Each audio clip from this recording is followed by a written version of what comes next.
last session of the week. This is our committee report out sessions, and we're going to start with federal engagement working group updates with Lisa Nichols from the University of Pennsylvania. Lisa? All right, thanks very much. Can we go to the next slide, Sarah? All right, so I'm going to provide an update, as mentioned, on this working group's activities. It is co-chaired by Maria Kazalka and Jim Luther. Next slide. So the purpose of this working group, as indicated here, is to recommend processes to identify, recruit, engage, and sustain meaningful federal partnership at both agency and individual levels. And there were 5 recommendations for initiatives. The first, to create really institutional liaisons to federal representatives, to seek opportunities to create pop-up listening groups, to provide agency update templates and increase accessibility of agency information on the website, to consider the levels of federal engagement, for example, member versus affiliate and what that would entail, and to continue to identify opportunities for meaningful engagement with federal partners. And I'm going to focus on the first 3 initiatives, which is what the working group has been working on to date. So can we go to the next slide? So the first initiative, again, the idea here is to have likely 2 institutional liaisons that would have brief virtual meetings with federal agency representatives. So they would be assigned to an agency and representative maybe 3 to 6 times per year, for example, to talk about top priorities prior to a meeting, to debrief and follow up to an FDP meeting, to discuss any issues or policies that are emerging and whether there might be a potential need for listening sessions or pilots. And also to think about, work through with the agency whether there are, they want to highlight any efforts that they have engaged in to reduce administrative burden. And in addition to that, 1 to 2 meetings annually between FDP leadership and the federal agency representatives, likewise to discuss priorities and strategize for the year and also to exchange feedback. Can I have the next slide? The second initiative, to provide pop-up listening sessions to address timely topics and initiatives. This is an opportunity for federal representatives to engage the FDP community outside of the FDP meetings. If, for example, there are issues that are arising, they want to kind of communicate them, vet ideas, receive feedback from the FDP community. This would be an opportunity to do that.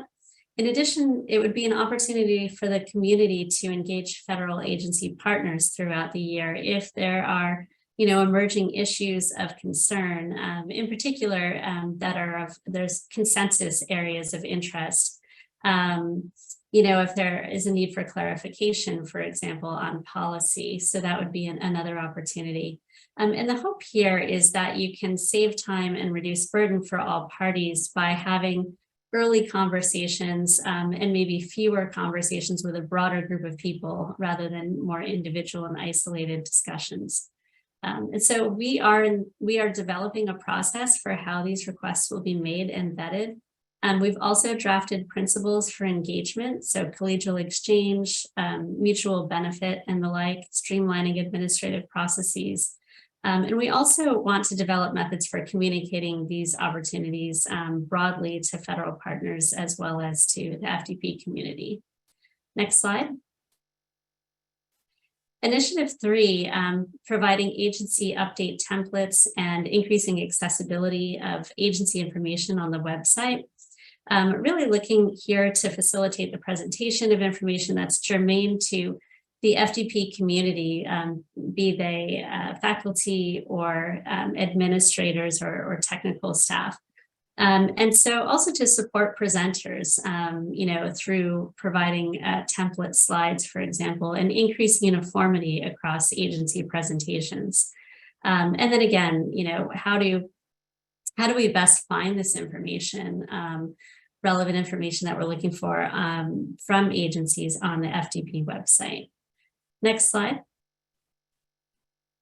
So in terms of next steps, we have drafts for these 3 initiatives that are nearing completion. We're seeking feedback from relevant committees within the FDP. We'll also want to make sure that these are well vetted with federal agency partners and FDP leadership. And then we'll be looking to move forward, implement these activities and processes, and really communicate them out to the FDP community. We also want to continue conversations around the other initiatives in terms of the levels of federal engagement, as well as opportunities for meaningful engagement. And we're always looking for volunteers. We would appreciate, different perspectives, and you can email Sarah if you're interested. So thank you. Great, thank you, Lisa. We don't have any questions in the Q&A at this moment, but I'm wondering, without trying to put you too much on the spot, if you have any comments regarding some of the demonstrations that we kind of got to see firsthand this week. I've heard some really great things at my university about that, and I'm just wondering if you wanted to comment at all. Comment on the specific demonstrations that we heard about? Or your experience in working with them on these projects. Sure. I mean, I think in terms of, so we haven't kind of gotten into the weeds on any particular demonstrations. I mean, I think, certainly excited to hear about the different demonstrations that are ongoing, as well as the proposed demonstration from NIH on data management. And so those are certainly the kinds of opportunities that we're looking at, certainly I think in terms of this last initiative, and also when the federal liaisons engage with the institutional liaisons, talking those through, trying to identify more opportunities for demonstrations, and see, if there are kind of emerging issues, emerging policies, where that might take place. So I think that, some of these initiatives would help to kind of flesh out ideas and maybe create new opportunities for any of these demonstrations, pilots, listening sessions. And so that's certainly the idea. Yeah, great. Thank you very much, Lisa. Sure. So our second speaker today is Stephanie Scott from Columbia University, and she's going to give us an update on the Communications Committee. Please go ahead. Thank you, Barb. And I decided not to do any formal slides for this particular presentation. Since I am your official last speaker of the meeting, I figured let's keep this light and upbeat. And so, first of all, if we were there in person, I would be standing up in a huge auditorium and giving a big standing ovation to the sessions summary working group as part of the Communications Committee. They are working tirelessly right now as note takers, writing summary notes of every single session of this meeting. And so I want to give a huge shout out to the leads, the co-chairs of that working group, Jeff Petsis, Annie Pablau, and Julie Renkis. You're doing a fabulous job. And we have 15 to 20 volunteers that are working tirelessly to write those session summaries up. And we're also working very hard to get those published as soon as possible. It does take a couple of weeks. And that is just because we draft them. We also get feedback from our presenters before we officially publish them. But we hope that it is a useful document for you to use to take back to your institutions, to be able to quickly refer to something and report it out and communicate internally within your organizations. And so if you ever have feedback on those session summaries, please feel free to reach out to the Communications Committee at communications@thefdp.org. We welcome your feedback. I also want to give a shout out to Barb Gardner, who's moderating this session, who's also part of the Communications Committee. Thank you, Barb. And to many others that are part of the Communications Committee. And so I want to talk about two huge initiatives that we've been working on. Huge accomplishment that we just finalized over the summer, which I talked about during the last FDP meeting, which is our official FDP communications strategic plan. So you may be asking yourself, well, why do we need a communication strategic plan? Well, first of all, if you recall at some of our previous meetings, we had an overall Phase 7 strategic plan for the entire FDP, and is one of the goals of our overall FDP strategic plan was actually, it's called goal number 5, so I am going to be reading this as part of the plan, which was to have one of the high priority deliverables was to develop a comprehensive communications and marketing plan for all of FDP. To prepare and update annually a compelling FDP story in brochure or online format to summarize our key accomplishments, upcoming activities, the benefits of joining or participating with FDP, and to share our story broadly. And as part of our overall strategic plan, we were to explore options for getting expert professional support. And so none of this would have been possible without my co-lead on this project, Jennifer Taylor from Tennessee Tech University, and the two of us were very much involved leading the efforts to get this plan, this communication strategic plan started and finished. And so we searched and we selected expert professional help. We wound up negotiating a scope of work with Vanguard Communications. I talked about them last time. They are a PR marketing firm with extensive experience in working with nonprofits as well as federal agencies. So they seemed like the best fit after we interviewed 5 PR marketing firms.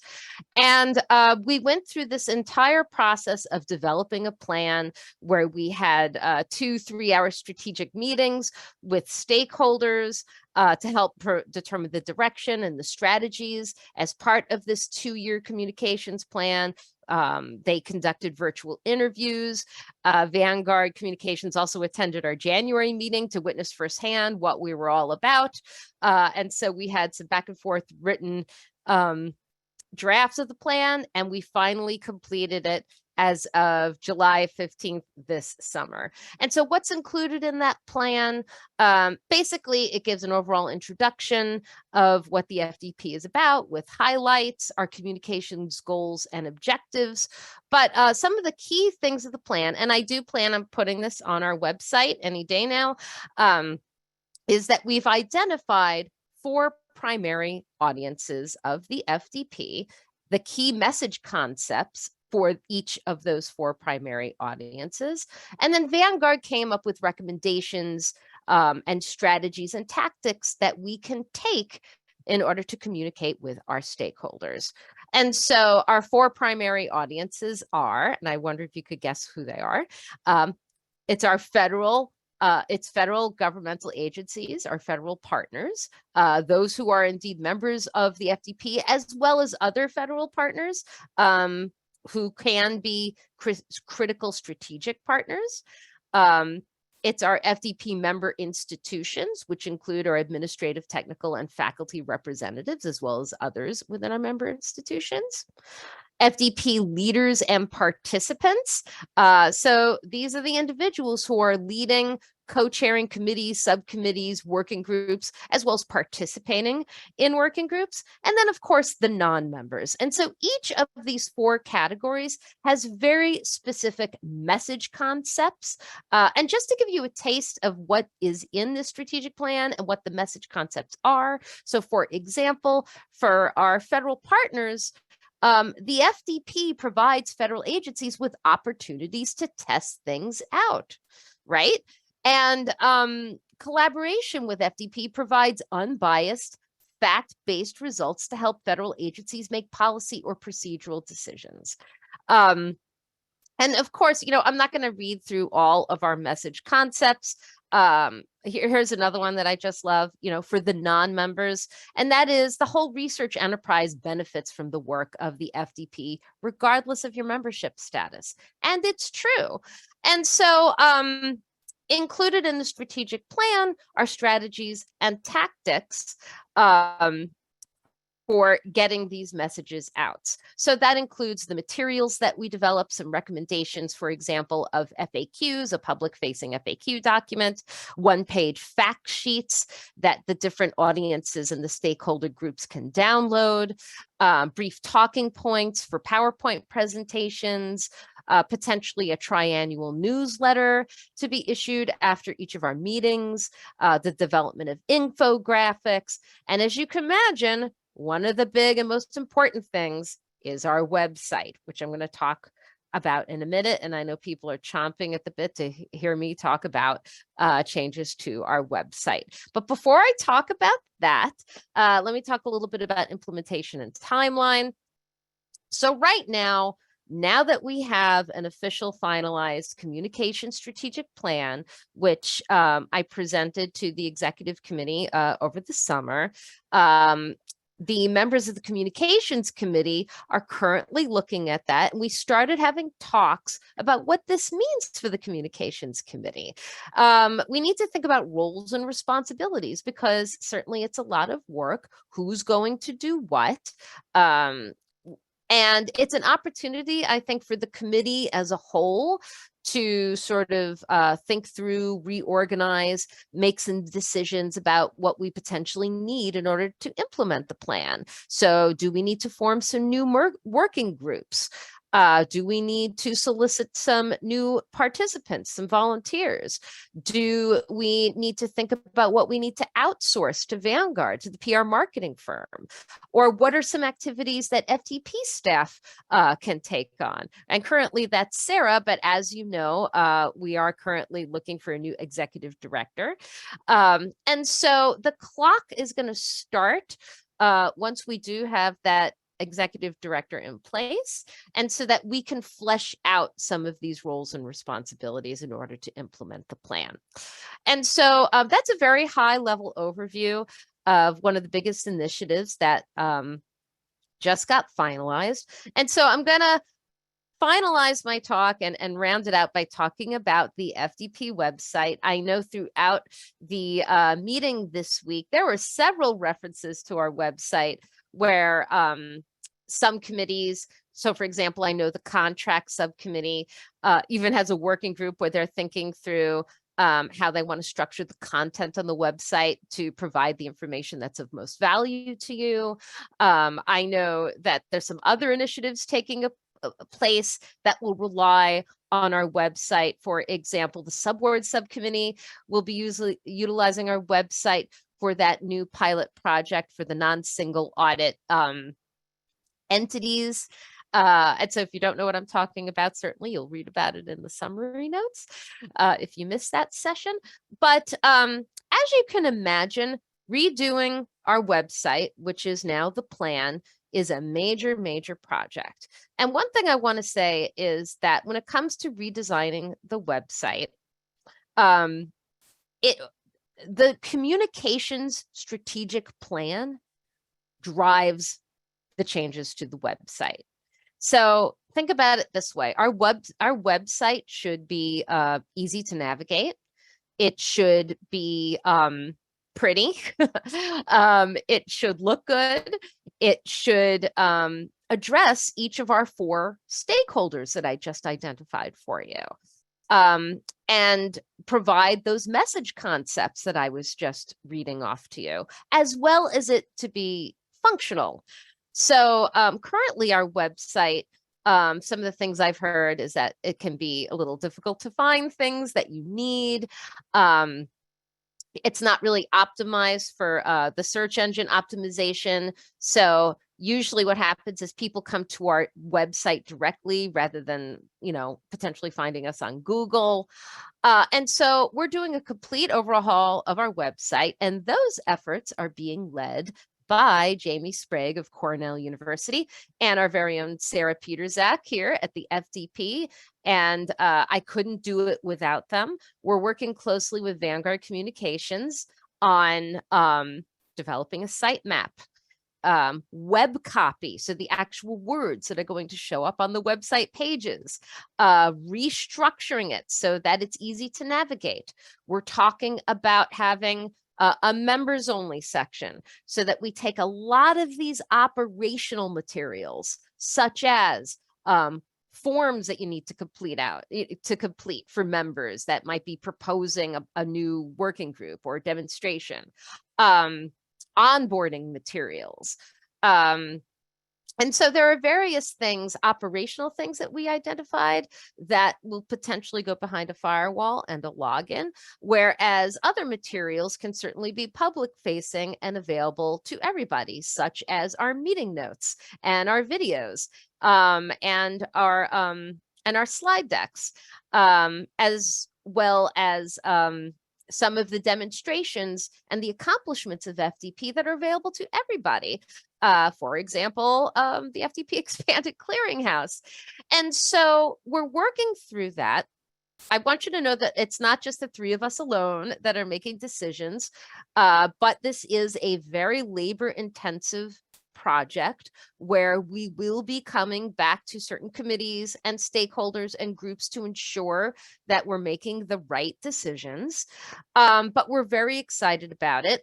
One complexity of it is that our current website, we have databases that were built around it. And just so you know, our current content management system is a system called Mura, M-U-R-A, that was selected because the databases were developed. And when I talk about databases, I'm talking about, for example, the FCOY clearinghouse, the Financial Conflict of Interest clearinghouse that you know of on our front page, our membership database. And there's some other databases that are going to be in the works that we'll have to integrate with our new website. So we're moving away from Mira, and we have worked with Vanguard, and we selected that we're going to be moving to WordPress. And what's exciting about using WordPress is that it's widely used.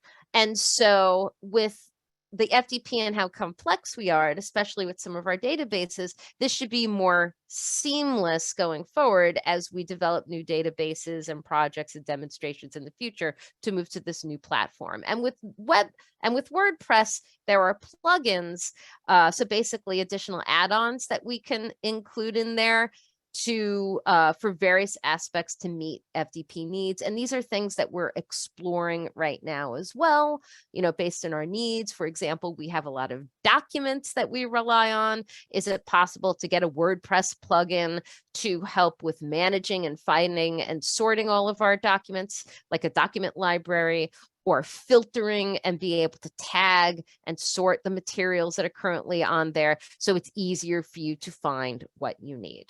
And so I am very excited about that.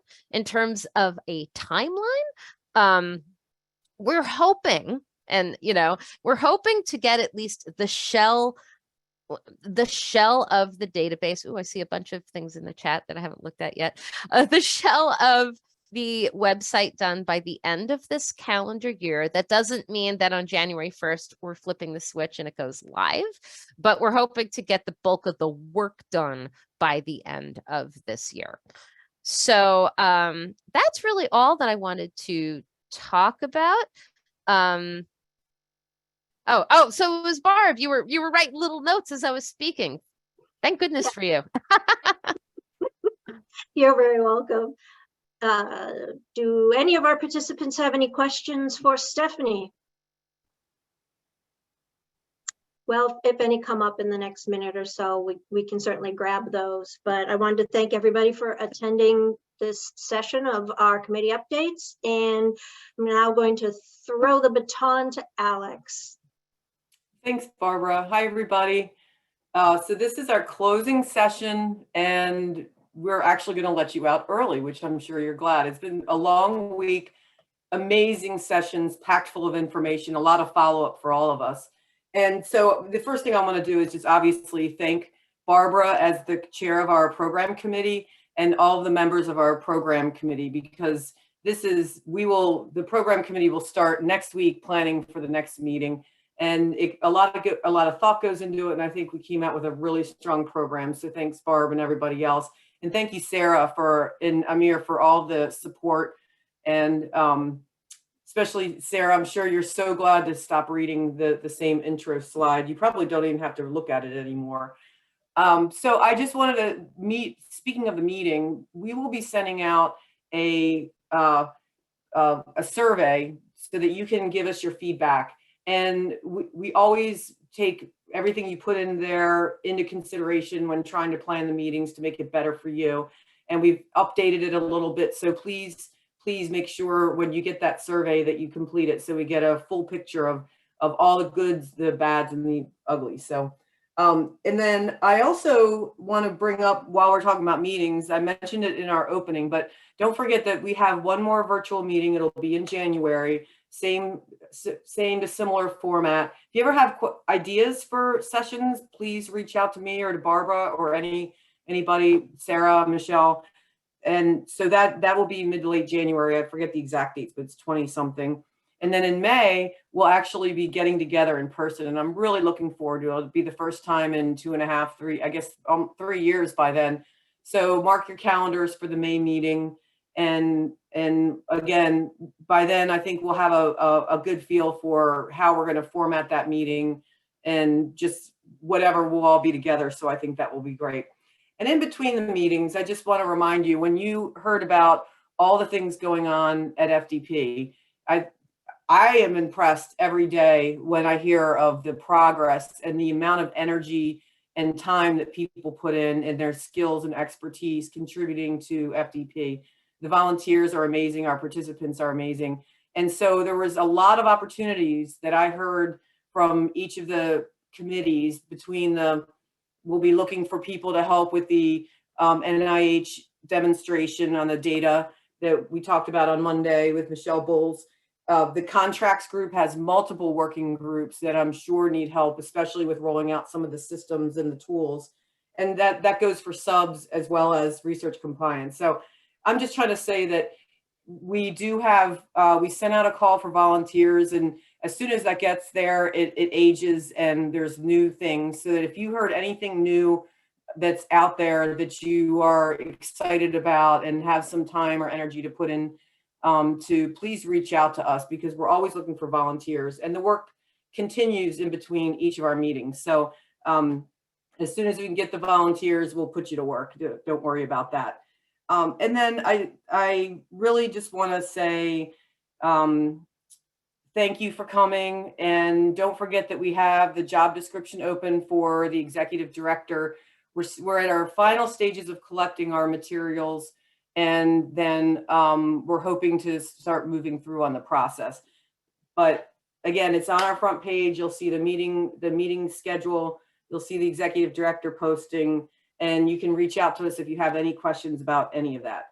And that, I think, from my notes, I think that's about all. Don't forget to fill out the survey. And so thank you, everybody. We will have a wonderful rest of the fall and winter, and we'll see you in January. And take care.